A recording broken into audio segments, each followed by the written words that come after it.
Merci à vous, Louis Alliot, vice-président du Front National, de répondre aux questions du oui-non. Le système des retraites vient-il d'être sauvé par le vote de l'Assemblée nationale ? Non. Approuvez-vous le principe d'une mise à plat du système fiscal annoncé par le Premier ministre ? Oui, si c'est sincère. Sortir de l'euro est-il toujours votre mot d'ordre ? Ça en fait partie. D'après un sondage Ipsos France Bleu, vous continuez à avoir un sérieux manque de crédibilité sur vos propositions économiques, sociales et même sécuritaires. Vous restez exutoire ? Non, je ne crois pas. Plusieurs voix qui vous ont récemment rejoint s'élèvent en Haute-Garonne, à Marseille, dans la Somme, pour dénoncer des propos xénophobes et racistes tenus chez vous en interne. Allez-vous enquêter sur ces insertions ? Bien sûr, et déposer plainte en même temps. Pas contre les fauteurs de troubles, contre ceux qui les dénoncent ? Surtout quand il s'agit de manipulation, on en parlera. On va voir. Êtes-vous favorable à la pénalisation des clients de la prostitution ? Non, très honnêtement non. Pourquoi ? Parce que je pense qu'on devrait plutôt s'attaquer en amont au trafic des êtres humains, aux réseaux mafieux. Mais je pense que on pénalise, j'allais dire quelquefois, presque un système social, quelque chose qui existe depuis très longtemps, qui quelquefois va même à l'encontre des intérêts à la fois des prostituées elles-mêmes et à la fois des clients et du climat général. Je trouve que c'est une mauvaise idée. Et encore une fois, on ne s'attaque pas au problème principal du trafic qui est lié à la prostitution aujourd'hui. Alors, le système des retraites vient d'être voté par vote bloqué à l'Assemblée nationale. Par vote bloqué. Oui. C'est-à-dire que les socialistes avaient peur qu'il n'y ait pas une majorité suffisante pour voter. En tout cas, le vote bloqué, ça permet de ne pas perdre de temps de penser l'exécutif et de voir en analysant le texte article par article. C'est un vote global, quoi. Oui, et qui ne réglera rien sur le problème des retraites. Ça fait partie des épisodes après la loi Fillon. Maintenant, il y a la loi de Mme Touraine, mais au fond, voilà, on ne réglera pas le problème des retraites, qui seront toujours déficitaires dans les années à venir. On est parti d'ailleurs sur de mauvais chiffres, un mauvais chiffre de croissance très optimiste, et un mauvais chiffre sur la démographie elle-même. Donc quand vous avez une équation, déjà deux données fondamentales qui ne sont pas justes, il y a peu de chances pour qu'on arrive à un résultat. Vous avez une solution pour que la question soit plus définitivement réglée ? Il faudrait, à mon avis, régler des dépenses aujourd'hui, des dépenses de l'État qui ne sont pas de bonnes dépenses. La fraude sociale, par exemple, 20 milliards d'euros. Toujours l'immigration, dont nous disons qu'elle coûte 70 milliards d'euros.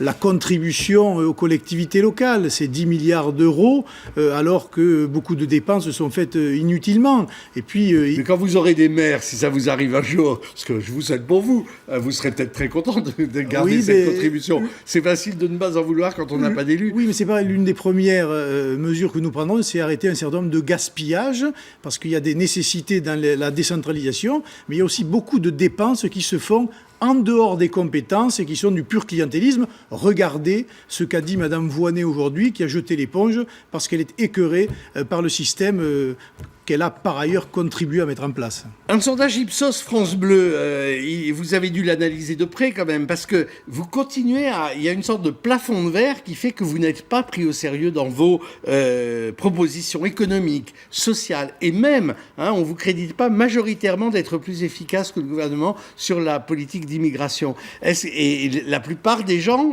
j'ai le sondage sous les yeux, disent qu'ils votent pour vous par protestation.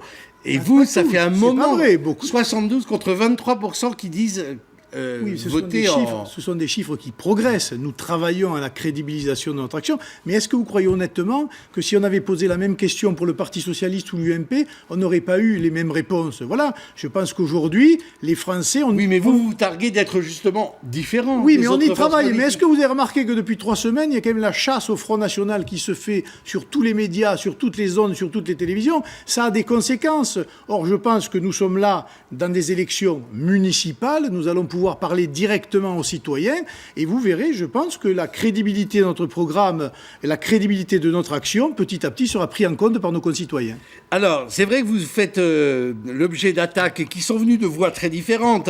Dans la Somme, c'est un transfuge de l'UMP qui vous avait rejoint et qui dénonce des propos xénophobes. Pris la main dans le sac. Alors, vous allez m'expliquer. En Haute-Garonne, un couple. À Marseille, une transfuge du Front de gauche. Oui, vous n'avez pas craché sur le fait qu'ils vous rejoignent. mais si vous voulez- expliquez-nous. Non, mais ça me fait rigoler parce que c'est 3 personnes sur 750 candidats, c'est dérisoire. Vous savez que nous, on fait un métier où on s'occupe des trains qui n'arrivent pas à l'heure, pas de ceux qui fonctionnent. D'accord, bien. mais faites-le pour le Parti Socialiste ou faites-le pour l'UMP. Or, vous ne le faites pas. C'est systématiquement à charge pour le monsieur de la Somme. Alors, pourquoi vous dites qu'il a été pris la main dans le sac? Parce qu'il a dénoncé les propos qu'il a entendus, paraît-il, lors d'une formation du Front National, etc. Or, on a un message Internet et un SMS où il félicite les formateurs, les cadres, c'était génial, et qui lui tardait même pour qu'une personnalité vienne dans sa fédération, etc. Voilà, je pense qu'il y a une manipulation de l'UMP suite aux propos de M. Copé qui vise à décrédibiliser le Front National et l'image du Front National. Je veux dire, les Français sont habitués... Vous allez porter plainte contre lui? Oui, Bien Steve l'a dit. Bien sûr. Contre Le couple en Haute-Garonne aussi. Et à Marseille? À Marseille, c'est une querelle de personnes entre Mme Rossoroag et d'autres personnes. Voilà, c'est 3 cas isolés par rapport quand même à une généralité. Franchement, et là je vous cherche pas dans l'as, mais il est évident que Marine Le Pen a donné un nouveau style au Front National et veut qu'il ait une autre image dans l'opinion. Est-ce que vous êtes très vigilant à ce qu'une fois que les caméras et les micros sont pas là, quand vous vous retrouvez entre vous, j'allais dire, les vieilles habitudes ne ressurgissent pas? C'est précisément vous dites les vieilles habitudes. Vous dites les vieilles habitudes. Je sais pas, vous êtes au courant de choses particulières. J'en ai entendu parler quand même. Mais par exemple, d'assez près. Non mais d'accord, vous me parlez de ça, mais vous avez vu cet après-midi à Dépêche FM, Madame Dati, qui dit que Monsieur Geoffrey est raciste parce qu'il a dit qu'elle était finalement Madame Dati aurait dû rester dans sa banlieue à voler des scooters.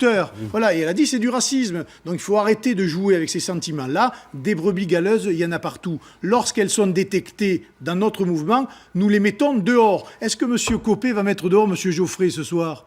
Il me tarde de voir ça. Geoffroy Didier. Geoffroy Didier, oui.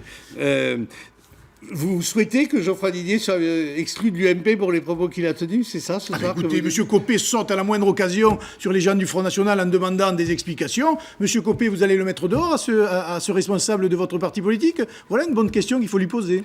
En même temps, est-ce que dans cet aggiornamento que vous tentez de réaliser du Front National, il n'y a pas encore des pesanteurs à l'intérieur de votre mouvement que vous seriez assez content de voir disparaître? Ce n'est pas des pesanteurs, voilà, il y a des individualités. Nous avons un programme politique, nous avons un leader. La ligne a été fixée par Marine.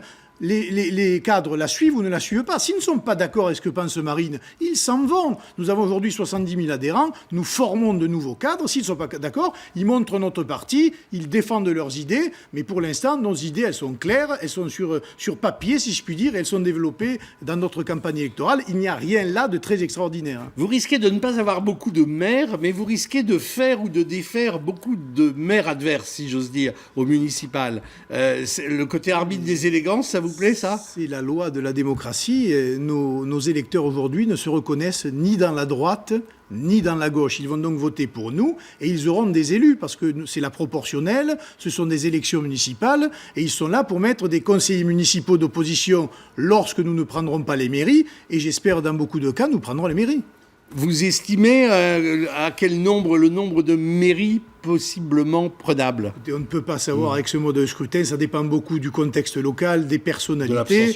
Mais je pense qu'une ville comme Hénin-Beaumont devrait quand même être la ville symbole qui devrait tomber. Mais d'autres villes... Allez, prenez un risque plus important que Hénin-Beaumont. On ne peut pas le dire, honnêtement. Voilà. Ça peut tomber d'ailleurs à des endroits où on n'y pense pas. Et nous sommes tous engagés, que ce soit Florian Philippot à Forbach, moi-même à Perpignan. Et donc, je pense qu'il y aura de belles batailles en perspective. Et le travail sur le terrain que vous faites, puisque vous le sillonnez déjà beaucoup, ça rend bien? Oui, c'est pour ça qu'il y a un certain décalage d'ailleurs entre le sondage que j'ai pu voir et le ressenti que nous avons sur le terrain, parce que nous voyons des Français qui sont vraiment en colère, qui ne croient plus du tout ni à la droite ni à la gauche, et qui veulent justement essayer une autre manière de faire de la politique avec nous. Vous reviendrez quand il y aura un nouveau sondage Ipsos. Voilà.